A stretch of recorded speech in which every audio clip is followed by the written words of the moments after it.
Good morning and welcome to the Disability Support Services webinar. Our presenter today will be Valerie DeBose. As a participant, you will be unable to speak directly with us. However, you may use your chat feature on Facebook Live. And if you're in our Zoom webinar, you will be able to use the Q&A feature. And now presenting Ms. Valerie. Thank you so much. I'm going to go ahead and share my screen so I can get my PowerPoint pulled up. Thank you everybody so much for joining us today. And let me get this started. There we go. Okay. My name is Valerie DeBose and I am the Associate Director here at Disability Support Services. And again, good afternoon, welcome. Really today, I would really like to go over sort of how students can get registered and really access the academic accommodations here at UAB. So to kind of get started, I do want to share a little bit about our office and talk about our mission. I do also have, just so everybody can have a visual of our staff. So we are a pretty big staff here on campus. Several of our staff members meet with students. So as students are registering in the process, they may be meeting with me or Andrew, Jalen Cunningham, or Allie Reeves. So we are the counselors here in the office, available to answer any kind of questions and really guide students through the process for registering for academic accommodations. But to get us started, the purpose of our office is really, our mission is to provide an accessible university experience. And we do that through collaborations with UAB partners. It's really our goal to ensure that UAB's program, activities, any kind of courses are accessible for our students with disabilities. And in addition, we also serve as the university appointed office charged with providing institutional-wide advisement and consultation. So not only are we working with students here on campus, but we are also here to serve faculty and staff and be available to consult with those individuals on providing accommodations. So we do a lot of trainings so that our faculty and staff are well equipped with the knowledge for serving our students here on campus and to ensure that we are making this an accessible experience for our students. To give a little bit of a snapshot of the students that are served through our office, I like to share this slide just to give parents, students, family members, just an idea of the students that our office is serving.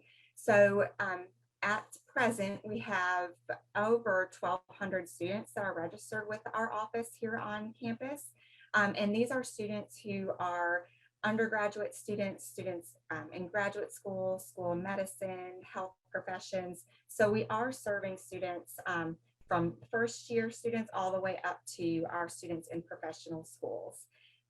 We do serve right now at last count over 90 different diagnoses.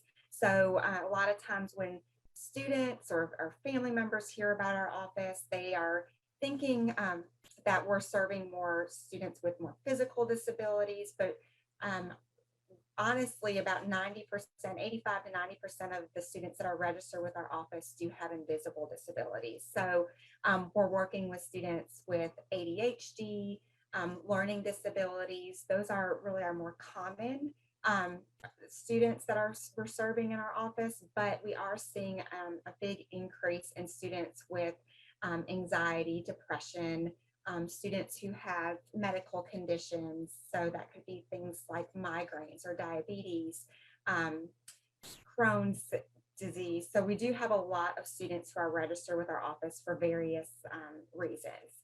Of course, we are working with students too with hearing and visual impairments, students who are on the spectrum, traumatic brain, and mobility impairments. So again, working with a wide range of different diagnoses.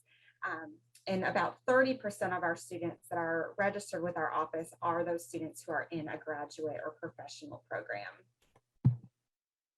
It's important to note one of the things again, and why we are presenting so early in this webinar series is that we do want students to be connected with our office as early as possible so that we can get the student set up, make sure we have everything ready to go for the beginning of the semester so that the student is able to go ahead and start using their accommodations. So here at UAB, anybody who is wanting to request any kind of academic adjustment or modification due to disability, those students do need to self-identify and register with our office. So this is a little bit different from maybe the K through 12 setting where it was more of the school system who was seeking students out and setting them up with their accommodations. Here in the higher education setting, it is the student's responsibility to self-identify and start that process. And so to do so, the students do need to complete an application for services, and that can be found on our website. It is, and our website is uab.edu/DSS. You can also find it by just doing a Google search, UAB Disability Support Services. Our application is electronic, so once a student has their Blazer ID and password, they can log in, complete a very brief application, and then we ask that they upload disability documentation through that portal. Our documentation guidelines are on our website, so we do have some specific information that we're looking for in order to determine the best plan for accommodations for students. So we are looking for documentation to be current, and that can vary based on the diagnosis, but something relatively updated from a qualified evaluator. It's helpful for us to have sort of some information, background information on what was done to reach the diagnosis.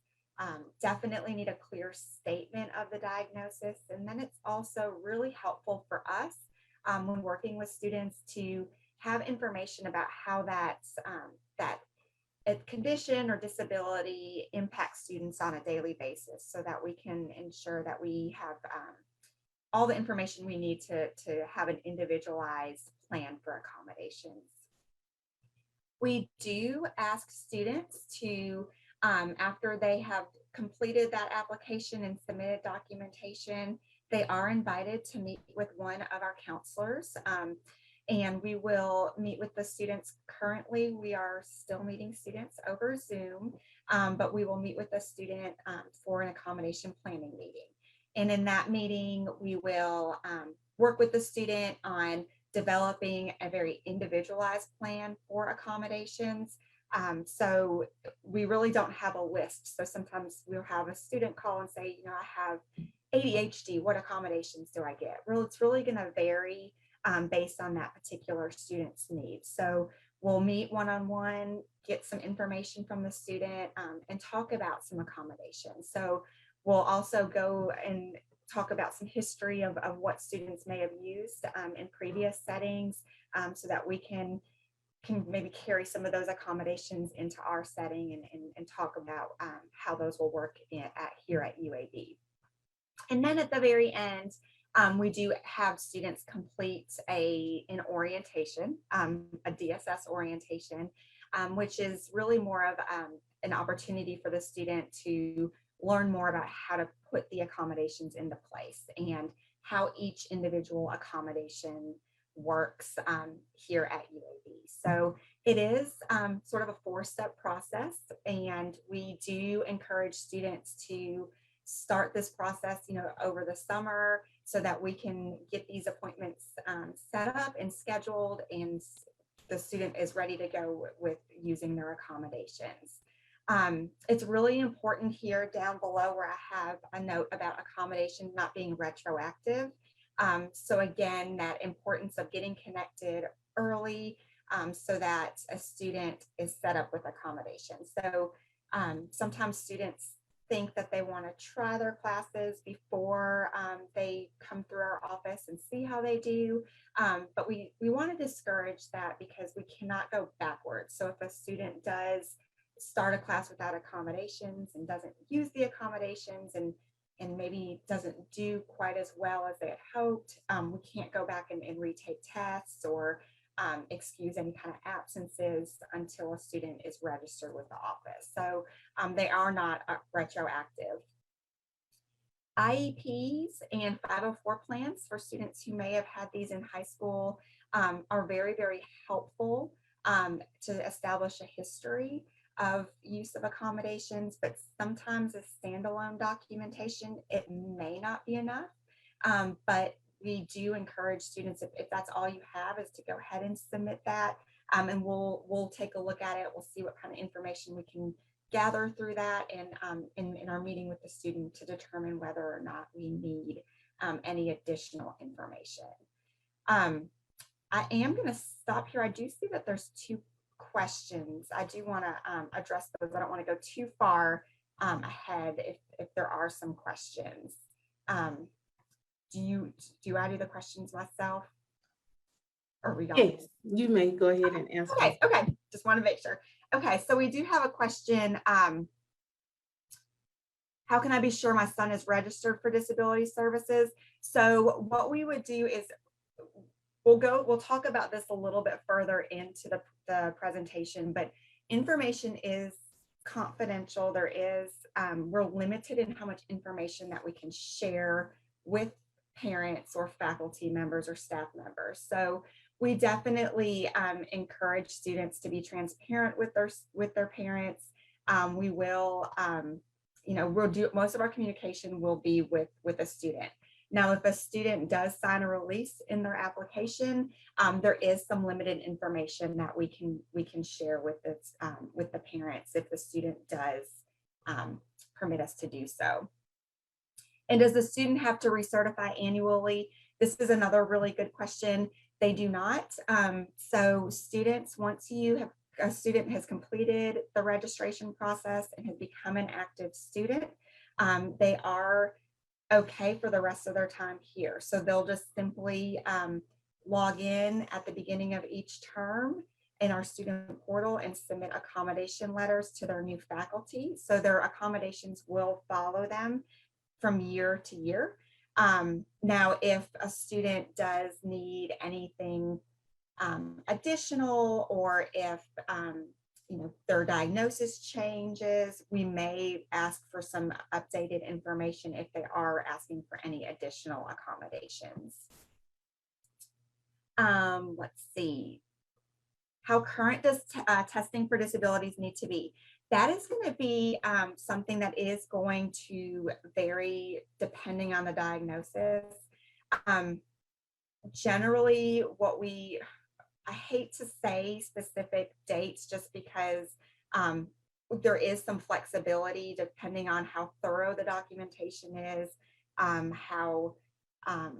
depending on the diagnosis. So when we're looking at some like ADHD and learning disabilities, we generally like to see it done. And again, it depends on testing. If they were tested as an adult, within 3 or 4 years. If it was if it's more of a psychiatric, like anxiety or depression, we might be looking for something more within like the past year. So it really depends. And if you have specific documentation questions specific to your student, we can definitely talk more. We can talk offline and we can walk through really what it would look like for your particular student. If a student has medication for their disability, does that need to be stated on the DSS application? That is helpful for us to know what information or what kind of medication a student is taking, just because that can help with us determining accommodations, based on side effects. So that is helpful information. Do we help with mental health, depression, and anxiety on and off campus support? So yeah, well, our office does not specifically do any kind of counseling through our office, but we do have many of our students are connected with UAB student counseling services. So I'm sure they'll be included in this webinar series as well. We're parents and students and families can hear more about the services that our on-campus counseling services provides. And then let's see, we have additional testing pending this summer, which may impact housing. Yes, should you submit? Yes, I would encourage, especially when we're looking at any kind of students needing specific housing needs, any heads up that we can get that we can provide to housing is helpful. So even if you don't have all that information yet, it's helpful to just to let us know what there might be needed, so that we can at least know that that's on the radar. Okay, let's see. Is it possible to get an individual room? So yes, housing accommodations also are some accommodations that we work with housing. So we do have, if a student does need specific housing accommodations, we do ask that the documentation specifically outline that too. So I'm going to kind of go forward and come back to questions just in case some of the questions might get answered too. Okay. So You can go ahead, Valerie. okay. And as a reminder to our family members who are watching through Facebook, I apologize that I'm interrupting. We're also monitoring things there. So Valerie, we'll just continue to, as questions come in, we'll push them to you as needed, but without interrupting your presentation too. Perfect. And if we run out of time too, if there's any questions offline, I'm happy to answer those too. And I'll have my contact information at the end of this as well. But I did want to talk about some of our more common accommodations, just to give family members and parents an idea of some of the services that we do provide through our office. So our most common accommodations are our testing accommodations. So things like extended time or reduced distraction testing. We do also provide some note-taking support, and that may look a little bit different depending on a particular student's needs. So it might be things like using technology to assist with note-taking or recording, tests in alternative formats. So if a student needs large print, or if they're needing access to technology to read the exam, or even their textbooks, so alternative formats.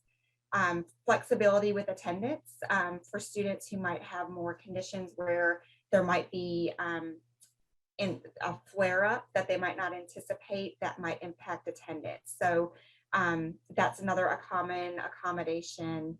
We do assisted technology evaluations in our office too. So we have a technology individual in our office who can work with students on different kind of apps or programs that they might need to help with accessing their course material. And then sign language interpreters, captioning services. Those are some of our common accommodations.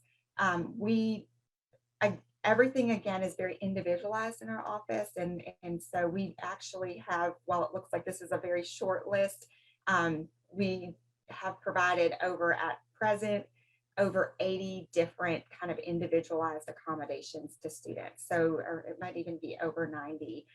So it is very individualized, but these again, just to give parents and family members just a little bit of an idea of some of the different accommodations that our students are provided here on campus. So coordinating accommodations.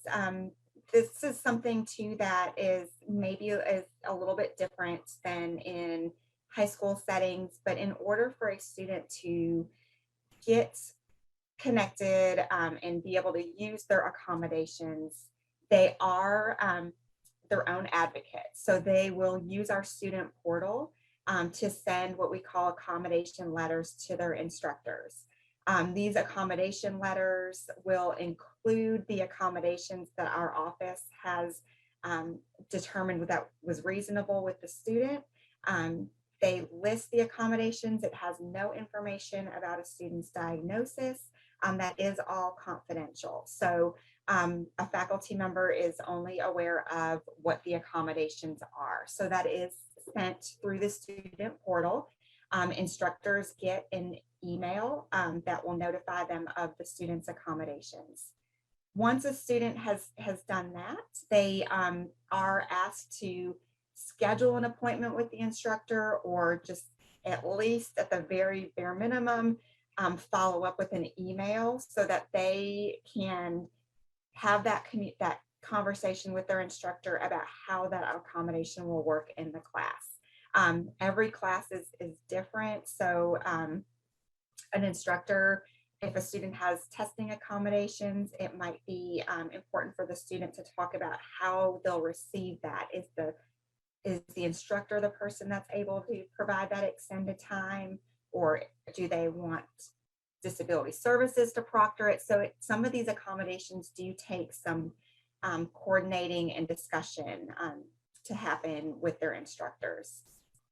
The biggest thing that we ask, and as you as family members and parents, is to encourage your students to stay in communication. So if something's not working, or if they have questions or want to request any additional help, to let us know. Contact our office. We want to hear from the students. If we don't hear anything, we assume that everything's going well. So just please help us and by encouraging your students to feel empowered and feel comfortable to talk with our office if they have any questions, or if they're having any problems, and report that to our office so that we can work together to resolve any issues or answer any questions that the student might have. And that kind of leads me into our next slide about self-advocacy. So again, this is such an important skill once a student is in the college setting, because it is going to be their responsibility to self-identify, to disclose their disability to our office, and follow our registration process. We want to encourage students too to be able to be comfortable talking about their disability with our office. So of course, this is confidential with faculty and staff, but when we're having our planning meeting, to be able to talk about what their disability is and kind of how it might impact them in the classroom. Our counselors will for sure facilitate those conversations and help that student to determine what accommodations are going to be necessary. But it's really, really helpful to us as providers to know what might have been helpful to students in the past, and to really have an idea of what they might have used previously. And again, communicating with us and instructors about their specific needs is going to be really, really important. And you know, with the students in college, they're going to be completely responsible for their classes. So there's not going to be a lot of you know, from our office checking in. It's going to be the student's responsibility to come to us if they have questions. So making sure that they're comfortable with letting us know if they need anything. So confidentiality, again, we touched on this a little bit earlier, but all of the disability related information, including a student's documentation, their accommodation letters, is considered confidential, and we follow FERPA, so the Family Educational Rights and Privacy Act. So we're not going to disclose a student's DSS status or their diagnosis to somebody without their permission to do so. The fact that the student is registered with the office also is not going to be something that is on a transcript or on a diploma or anything like that. This is all confidential. And I do want to talk about parent involvement, because while it is more limited compared to what parents might be thinking about in the high school setting, or be used to the high school setting, we do invite parents, and parents can be really helpful in history and letting us know what was worked for a student. So if a student is okay with it, parents are welcome to sit in on an accommodation planning meeting. So we don't completely discourage parents, but we are limited in certain things once a student does become registered with the office, in terms of, you know, sharing grades and things like that, because our office doesn't have that access. But we do want parents to feel comfortable and know that they can ask questions, and we can certainly talk through kind of processes and things like that through our office. I do also want to talk about temporary impairments because while these don't technically qualify under the Americans with Disabilities Act, our office does work with students with temporary impairments. So if a student down the road might need some more temporary assistance, like if they have a broken extremity or might need some assistance with taking notes or some extended time or anything like that, our office does work with students on a temporary basis too. So in order to request any accommodations for a temporary condition, the students would also follow that DSS registration process. And then these are kind of monitored on a semester by semester basis, determining depending on the prognosis of the impairment. So we will work with students if they might need some more short-term assistance. Want to talk about ways that students can get involved too. Our office does like to have events on a regular basis. So we've hosted things like an annual wheelchair flag football game where UAB students compete against Lakeshore Foundation's real flag football team, and Lakeshore brings in wheelchairs for students who are non-wheelchair users to try it out and play a real flag football team. We host different kind of workshops like American Sign Language, and just have some various awareness activities throughout the year. So we do want to make sure that we get our name out there and that we promote our office and raise awareness here on campus. We also have some student organizations that students can get involved in. We have Delta Alpha Pi on campus, which is a disability honor society. There's also a disability advocates club that is open to students with or without disabilities. So there's lots of ways that students can get involved here on campus. And I want to have our contact information here for questions. We are available. This is our main general email address is dss@uab.edu. I can drop my specific email address into the chat. I know we were limited to 30 minutes and there are some questions, so I'm going to let our hosts let me know if I need to answer those offline.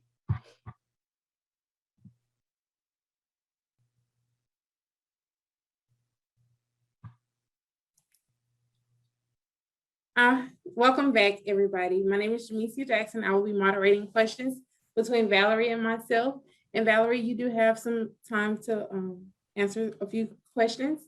So I want to go back to your note-taking accommodations. Could you go back over that section just a little bit to clarify how that is taken care of? Yes, I sure will. And I was going to drop my email in there, and I don't know if I can, but I'll do I do that in the chat? Yes, you can just we do this drop it in the chat. So I'm going to send this to all the attendees just if you have any direct questions for me. Sure. So going back to note taking, again, it really is going to vary on the student's particular needs. Our office is really trying to work with a student on being as independent as possible. So when we're working with students on determining what kind of note-taking support they may need, some students record. We'll provide access to being able to let students tape record or audio record their lectures. We also do have licenses here in our office for some different types of software that will allow a student to, it's called SonoSense, so a student can record and also type in and actually put their PowerPoints all together in one place. So it kind of helps organize notes. So we do have a lot of different note-taking supports. There's students who might use LiveScribe type pens, and while we don't provide personal equipment, we will provide the student with having access to that. So those are some of the different note-taking supports that we provide through our office. Okay, Valerie, going back to registration, once an individual student is registered with your office, could you go through the process? Do they have to re-register semester to semester? And also, if they have a type of medical disability, will they have to update you on those registrations as well?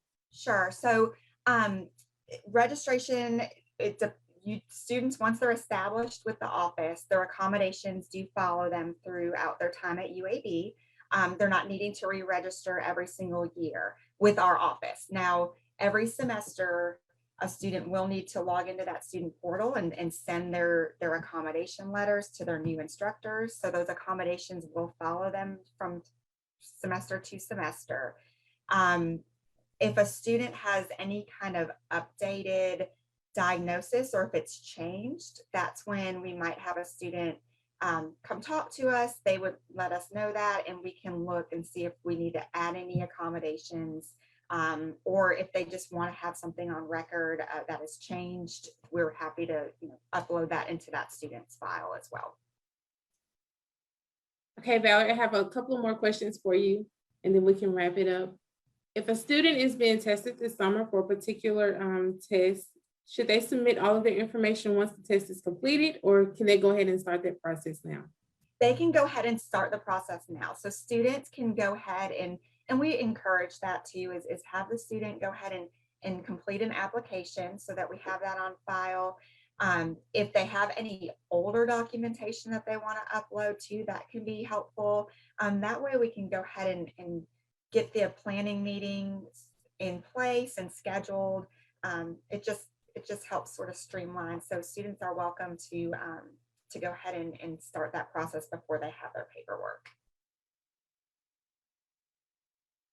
Okay, Valerie. And lastly, what about accommodations for students who have social anxiety, who may need to avoid being in larger community settings in the classroom? Yes. So now that is an accommodation, or we will certainly look and work with the student on determining what accommodations they may need. So it might be more difficult in these earlier classes when you're in more of the core classes. But what we would do is work with the student on how we can accommodate. There's different things that we can do is things like preferential seating if there's a spot in the room that the student feels more comfortable in. So really that's something that we would talk a little bit more in depth with the student about, but we do have students who are registered with the office with that diagnosis, and we would work together to see what we can provide that would within the scope of our office. And to reiterate, single rooms are possible if they're needed, correct, Valerie? So yes, so if necessary, if there's a medical need for a private room in the residence hall.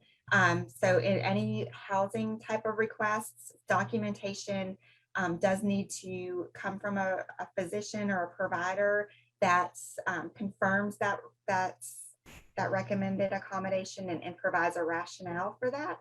And then we would collaborate with the student and housing to at least notify housing of that specific need. But it does need to meet the documentation guidelines. Okay. I have 2 more questions. Are we able to take those questions? I'm fine as long as y'all are. Okay, yes, of course. So is Disability Support Services able to assist with the course scheduling for someone who has attention deficit disorder? So we don't really get involved in terms of class planning. A student would meet with their academic advisor in terms of planning their scheduling. Now, where our office would come in is if a student has a need for maybe some priority registration needs where they might need to register for classes earlier so that they have more of a options available, because if a student depending on their need it's more preference for needing it to classes at a specific time of the day or spaces. A lot of times our students, especially if they're using testing accommodations and using extended time. They might need more breaks between classes. So priority registration might be an option for that student. And Valerie, do you work with any other offices such as student leadership and student involvement in leadership for basically individuals who have autism? Are there specific organizations on campus that we may be aware of? So we are aware, we do collaborate sometimes with student involvement and leadership and are aware of several different organizations on campus. I don't know off the top of my head if there is a group specific for students with ASD, but there are so many different organizations, and if a student wanted to start that up too, I'm sure student involvement and leadership can talk about that, and there might be some definite interest in something like that. Okay. Lastly, if an individual has a specific, like a pacemaker or some type of device and they need strong signals, how are they to send that information to a physician in the rooms? And is that something we just need to talk to housing about? Yes. So I would encourage that student to when in the accommodation planning meeting to share that so that we can look at what we need to do in terms of meeting that particular student's needs. Okay, and how do students initiate services in each of their classes? So the students in each of their classes, what they would do is each semester, they would log into the student portal. Our student portal is what houses a student's file. So it houses what accommodations they're approved for. It also, it connects with our class scheduling system here on campus. So a student's courses are all loaded in that student portal. So a student every semester before classes start, they log in and they select which classes they want to request accommodations in, and they can customize each accommodation letter in the portal, and that will generate a letter that goes to the instructor so that they're aware of the accommodations. Okay, thank you so much for presenting with us today, Valerie. And for the participants who are remaining on the webinar, this webinar has been recorded and it should be on our UAB Family Hub within the next 24 to 48 hours, and we will send out a link to the participants when it's posted. Do you have anything else for us today, Valerie? I don't, and I just want to thank you all for your time today, and please feel free to reach out to our email that's listed up here or me directly, and I'd be happy to answer any more specific questions if necessary. Thank you all for attending today's webinar session. We are concluding, and welcome to the UAB Blazer family. Thank you. You're welcome. Bye-bye.